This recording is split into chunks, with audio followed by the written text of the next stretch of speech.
Bonjour.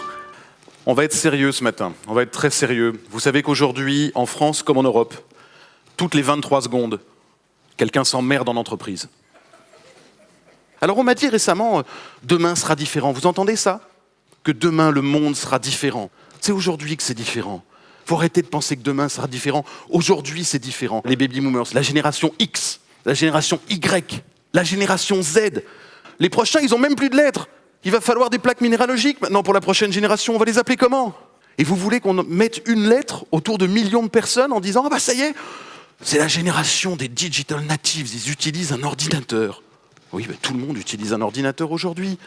Il faut arrêter de mettre des lettres sur les gens. C'est pour ça qu'on va aller chercher des émotions. Tout le monde veut la même chose. On veut de la reconnaissance, on veut une histoire, on veut rêver. On fait bouger des humains, on ne fait pas bouger des chiffres. On parle du digital aussi. Qu'est-ce que ça amène le digital? C'est que tout le monde parle avec tout le monde. Les entreprises communiquent, les consommateurs communiquent, les employés communiquent, tout le monde communique. Et comment est-ce qu'on fait pour trouver une histoire où tout le monde s'aligne? Où finalement, dans ce marasme de communication, on retient les choses. Qu'est-ce qui fait qu'on retient les choses? Dès que vous parlez, tout le monde se bat. Tout le monde a un avis. Oh, mais comment ça, tu fais une pub avec un brun, t'aurais dû prendre un blond. Tout le monde a un avis. Mais parce qu'on ne s'écoute pas. Parce que quoi qu'on dise, finalement, on crée peu d'impact. Alors comment est-ce qu'on réussit avec le storytelling? L'impact. Alors oui, il faut être impactant. Comment est-ce qu'on se démarque? Elle est où, votre unicité? Vous êtes tous uniques. On le verra tout à l'heure, on a tous une histoire.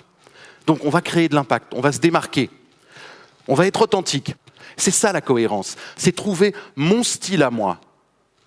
Est-ce que je suis drôle? Est-ce que je suis sérieux? Est-ce que je suis cynique? Peu importe. Mais le storytelling, c'est trouver quelque chose qui vous fait vibrer vous. Après, c'est la notion de respect.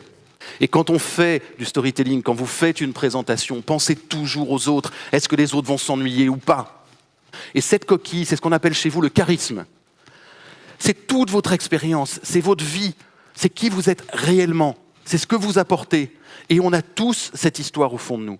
Chaque petite histoire que vous avez, chaque petit élément qui vous correspond dans votre coquille réelle est à raconter et devient beaucoup plus fort qu'une histoire que vous inventez, que ce soit pour un produit, un service, votre métier ou vous-même. Donc, moi je vous engage aujourd'hui à réfléchir pendant les autres présentations à ce qu'il y a dans votre coquille et j'espère que votre coquille, elle brillera parce que c'est votre charisme. Et moi, quand je vous croise tous les jours, vous me faites briller. Je vous souhaite une belle journée.